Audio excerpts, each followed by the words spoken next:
Menikahlah dengan saya berjanji kebutuhanmu selama hidup akan saya tanggung sampai mati. Hanya 3 syarat yang saya ajukan. Pertama, kamu harus mengurusi kedua anak saya.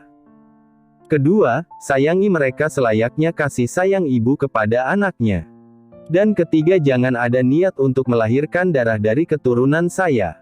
1 bulan kemudian, lahirkan anak saya di rahimmu, Hafsah. Kehidupan Hafsah harus berubah seketika saat dia tidak sengaja bertemu dengan Presdir yang memiliki sikap dingin dan temperamen yang buruk bernama Arkana Ravindra Maheswara. Hafsah yang hanya seorang gadis biasa berumur 22 tahun harus menerima tawaran menjadi istri Presdir Angkuh tanpa diduga karena hanya sebuah ciuman tak sengaja yang Presdir itu berikan padanya dengan alasan ia memiliki wajah yang sama dengan almarhumah istrinya. Hafsah menerima tawaran menikah dengan Presdir itu karena alasan ketiga ia tidak perlu melahirkan anak Arkana. Namun apa jadinya jika tanpa ia sadari kejadian satu malam berhasil membuahkan benih cinta mereka di rahimnya. Episode 1. Hidup dan matinya semua orang berada di tangan Tuhan. Kita tidak bisa mencegah kematian karena ajal sejak awal sudah berada di belakang kita tanpa kita sadari. 2 orang bayi telah lahir dengan suara tangisan yang seharusnya membuat semua orang bahagia, namun tidak dengan kedua bayi berjenis kelamin laki-laki dan perempuan dari darah keturunan Arkana Ravindra Maheswara. Para dokter yang telah membantu persalinan pun berkeringat dingin. Hanya terdengar suara kedua bayi kembar yang terus saja menangis. Kenapa kedua bayi ini bisa lahir dengan selamat? Tanyanya dengan suara dingin yang berhasil membuat jantung semua orang di ruang operasi berpacu berkali-kali lipat. Mereka ketakutan. Jelas. Mungkin saja nyawa mereka hari ini akan menghilang. Karena ini sudah menjadi tugas saya dan para suster untuk membantu istri Anda melahirkan, Tuan. Pria itu tertawa lirih sambil menatap istrinya yang tidak bergerak sedikit pun. Berarti tugas untuk menyelamatkan istri saya bukanlah tugas seorang dokter, heh. Tuan, bukan seperti itu. Brak. Bawa pergi kedua bayi itu sekarang. Dan siapapun yang ada di ruangan ini pergi tanpa tersisa seorang sedikit pun. Bentaknya membuat semua orang di ruang operasi ketakutan. Jika kalian tidak pergi, kematian akan ada di depan mata. Baik suster maupun dokter segera pergi dengan membawa 2 bayi kemerah-merahan yang baru saja datang ke dunia ini. Pria dengan pakaian operasi itu mendesis menatap istrinya yang tidak bergerak sedikit pun. Kedua tangannya terkepal kuat menahan dirinya untuk tidak menangis. Namun percuma air matanya turun membasahi masker yang ia pakai. Bangun, ucapnya sambil meremas tangan dingin istrinya. Saya bilang bangun. Teriaknya menggoyangkan tubuh istrinya yang tidak merespon sedikit pun. Dia membuka masker yang menutupi wajahnya hingga terlihat wajah tampan dengan pahatan sempurna itu menatap istrinya dengan sendu. Saya bilang bangun. Wake up honey, bisiknya. Honey, please. Brak. Prang. Pria itu dengan emosi menjatuhkan peralatan operasi hingga berceceran kemana-mana. Dia meremas rambutnya lalu mencium bibir ranum istrinya. Saya bilang bangun. Balas ciuman saya sayang. Perlahan kaki pria itu melemas, dia jatuh ke bawah sambil menggiris pergelangan tangannya menggunakan pisau bedah. Sret. Darah keluar dengan begitu banyak di pergelangan tangannya. Dia kembali berdiri lalu menunjukkan darah pada istrinya yang begitu damai menutup kedua mata indahnya.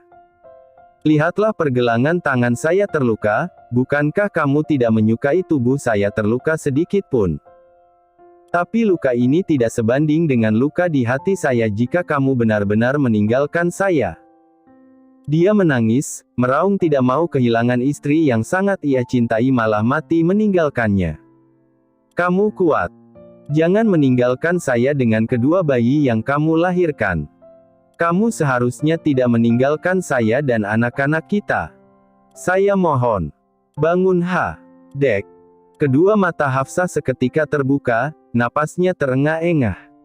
Lagi dan lagi mimpi itu terulang kembali. Astagfirullahalazim, gumamnya dengan napas terengah-engah. Hafsah, cepat bangun, bukannya sekarang hari interview pertamamu. Kamu harus keterima kerja, jangan menjadi pengangguran yang sering menyusahkan orang.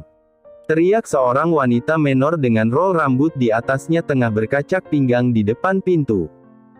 Aduh, ringisnya sambil menepuk keningnya sendiri. Ia benar-benar lupa akan interview pertamanya. Wanita yang memakai pakaian tidur itu segera menatap jam dinding dan kedua matanya membulat sempurna. Dia segera pergi ke kamar mandi mengabaikan ibunya yang terus mengomel. Sekarang jam 5:30, berarti hanya butuh waktu 30 menit lagi baginya untuk interview ke perusahaan yang ia idam-idamkan selama ini. Dengan secepat kilat Hafsah membasuh wajahnya lalu segera menggantikan pakaiannya dengan rok span panjang serta kemeja putih, tak lupa kerudung hitam menutupi rambut hingga dada. Hafsah sudah jelas tidak mandi di hari interview pertamanya.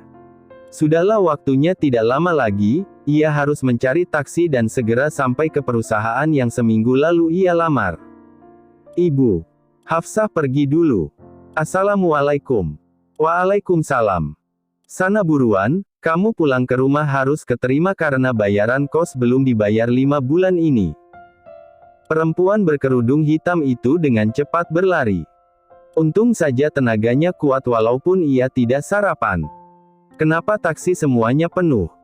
Pekiknya panik sebab tinggal 20 menit lagi ia harus sampai ke perusahaan Ravindra Group.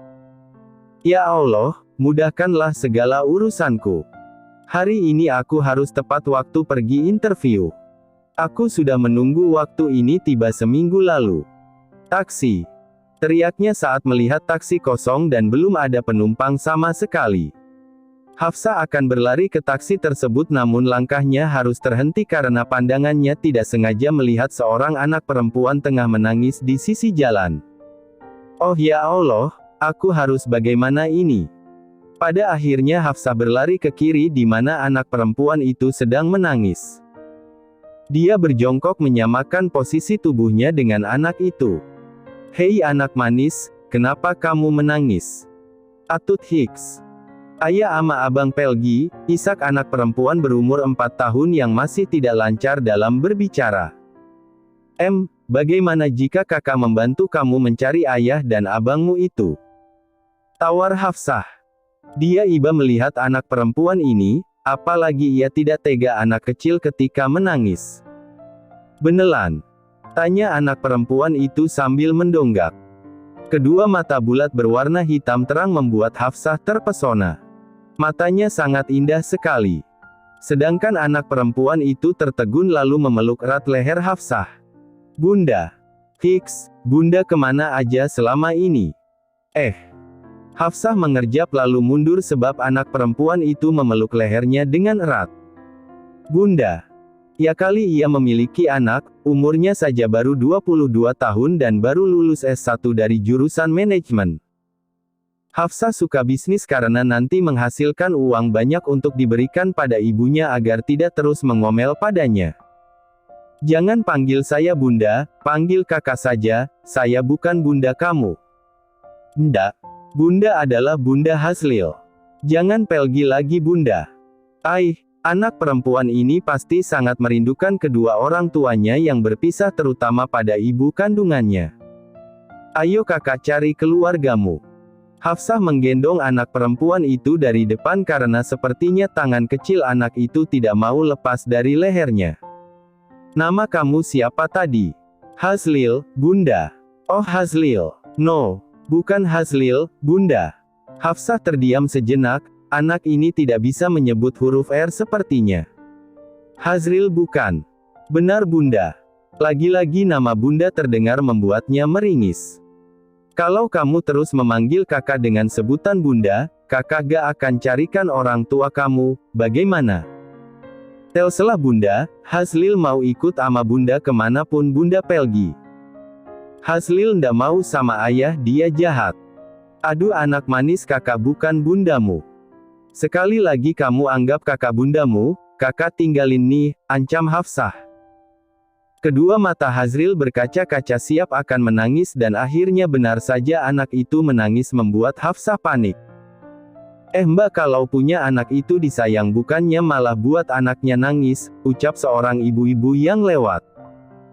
Sebaliknya Hafsah membawa anak ini menjauh karena ia disangka menangisi anak perempuan ini. Dengan terpaksa Hafsah menggendong anak itu, membawanya pergi. Udah jangan nangis, kita cari ayah sama abang kamu sekarang.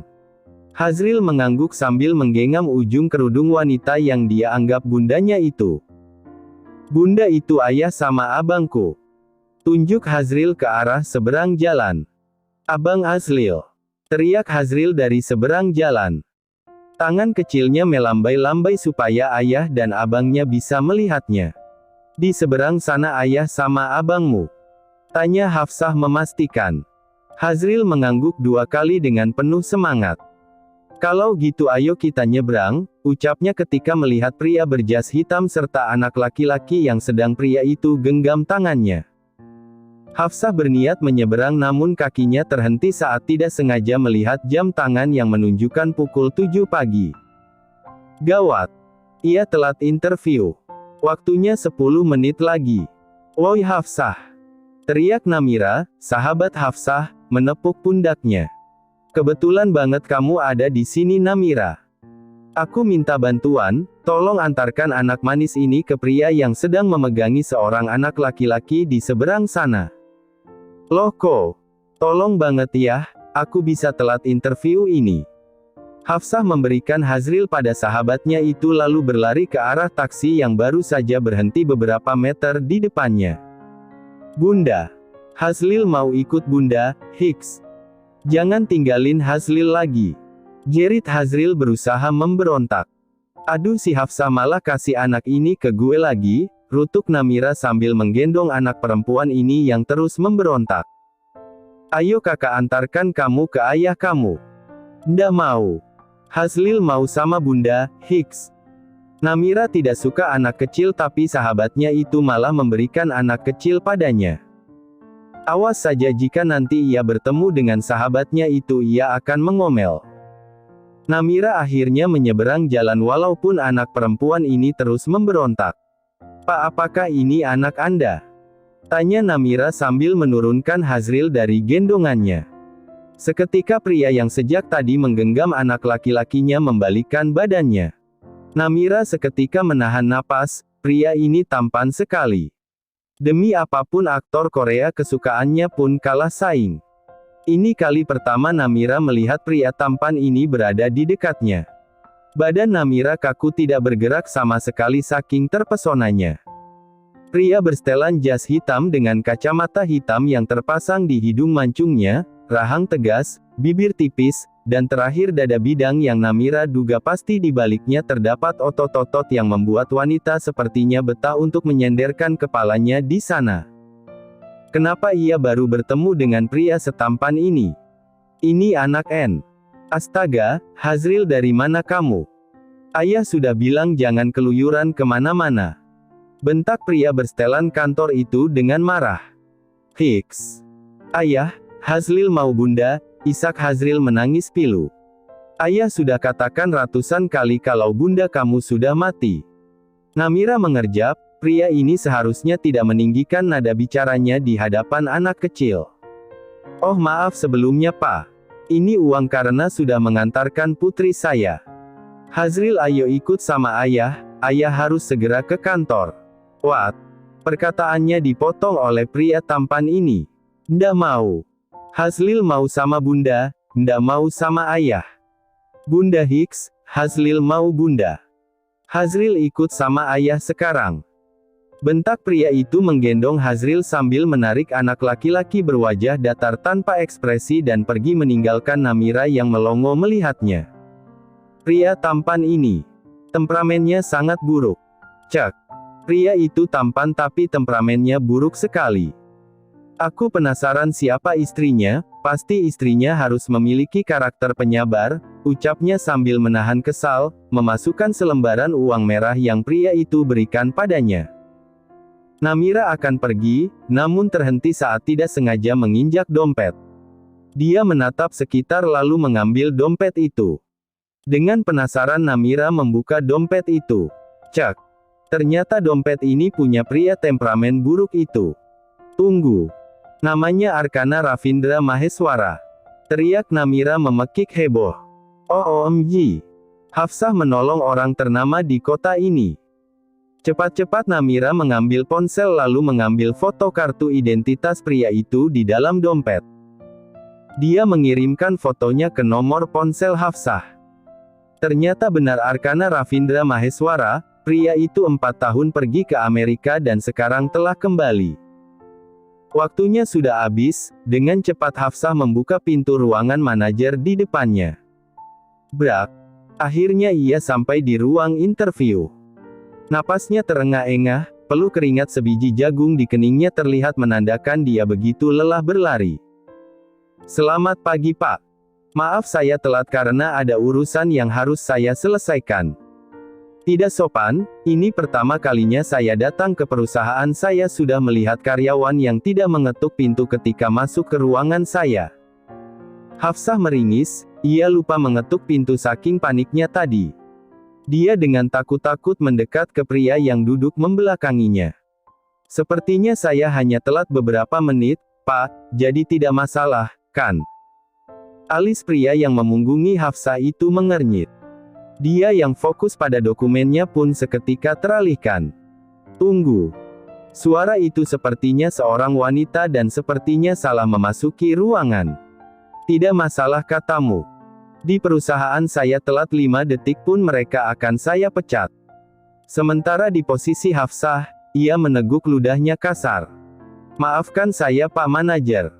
Serunya, menunduk meminta maaf. Pak Manajer.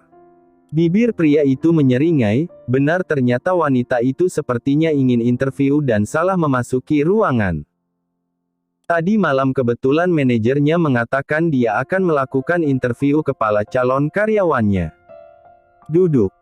Hafsah duduk di kursi lalu pria yang sejak tadi membelakanginya memutarkan kursinya. Pria itu mendonggak, dia akan memarahi wanita itu yang ceroboh memasuki ruangan kerjanya, namun kemarahannya itu sinar dan malah tertegun menatap wajah dari wanita di depannya. Hanum. Pria tampan yang memiliki garis keturunan Amerika itu berdiri lalu mendekat ke arah Hafsah. Hafsah hanya diam sambil menatap bingung manajer yang akan menginterviewnya hari ini. Kap. Kedua mata Hafsah melebar, tenggorokannya tercekat saat merasakan pria itu mencium bibirnya. Dadanya bergemuruh seakan ingin meledak detik ini juga, begitu merasakan pria itu melumat bibirnya. Ah!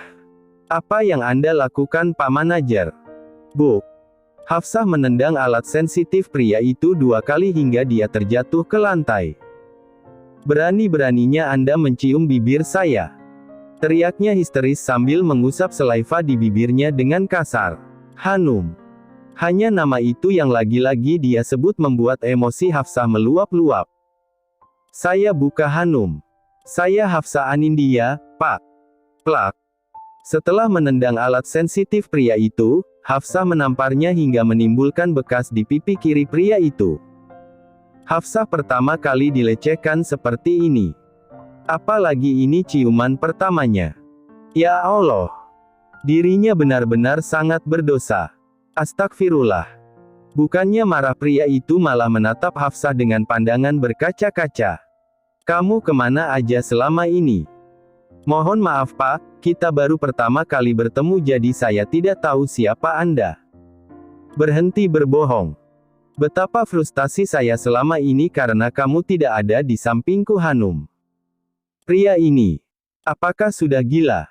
Hafsah akui jika pria di depannya ini memang tampan, tapi mesum. Pertama kali ia melihatnya pun terpesona, namun saat laki-laki itu melecehkannya, ketampanan dari matanya memudar dan ia sekarang menatapnya dengan jijik. Hafsah berdecak, kembali mengingat bibirnya dicium ingin sekali ia memukul pria ini sampai mati. Apakah Pak Manajer ini selalu melecehkan wanita saat melakukan interview? Memikirkannya pun membuatnya emosi. Entah berapa banyak wanita yang menjadi korban selain dirinya. Saya tidak jadi interview karena saya tidak sudi memiliki bos mesum seperti Anda. Padahal sejak awal tanpa Hafsah ketahui dia sudah salah memasuki ruangan.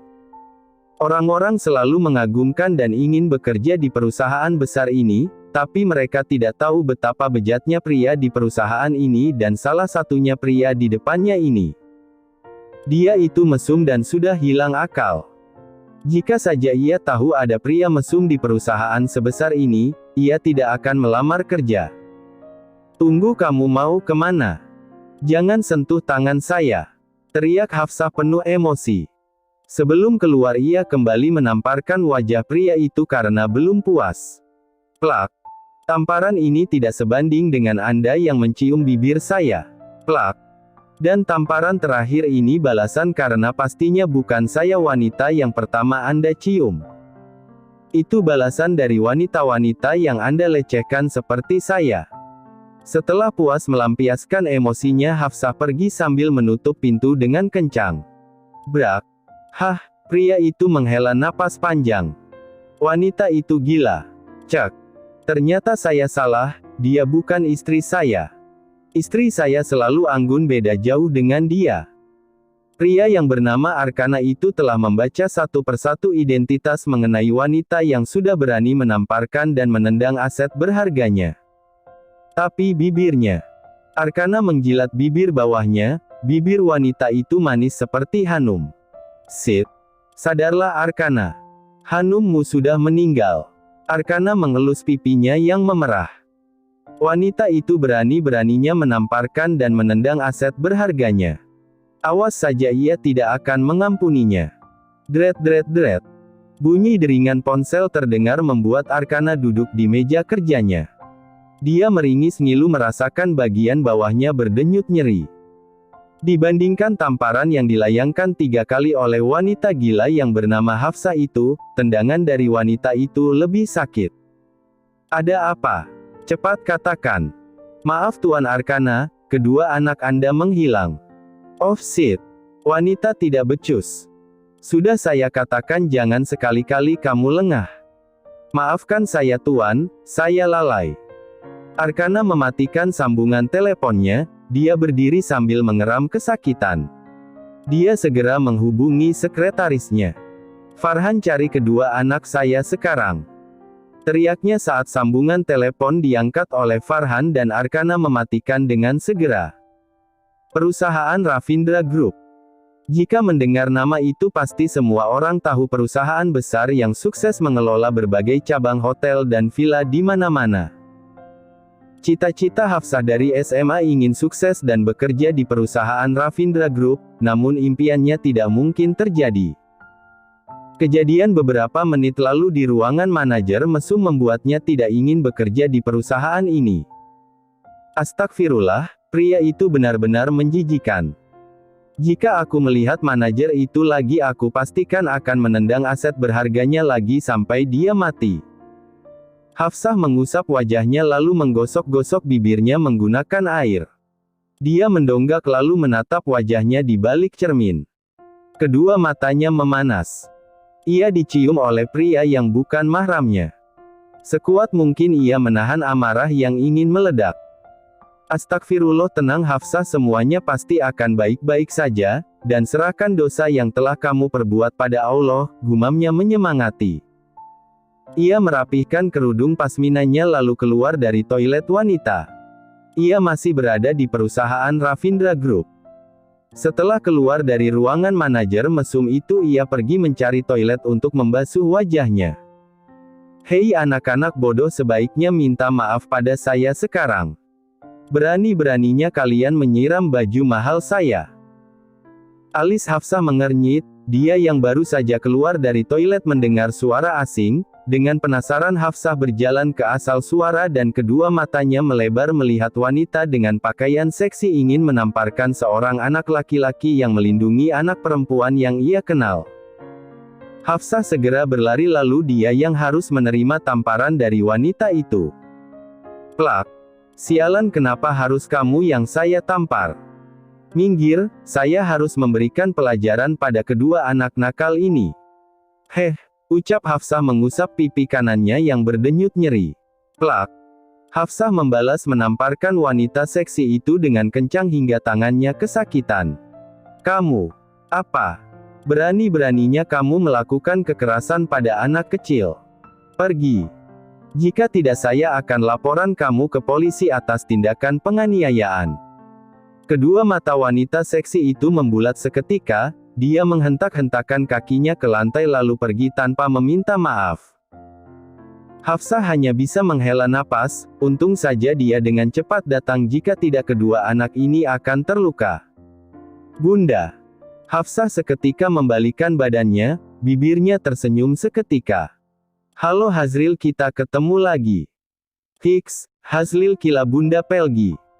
Hafsah tertawa renyah lalu berjongkok menjajarkan tubuhnya dengan Hazril. Untung kakak bisa tahu perkataan anak kecil sepertimu. Kamu sangat menggemaskan Hazril. Anak laki-laki ini siapa? Anak laki-laki yang tahu wanita itu bertanya padanya hanya menunduk.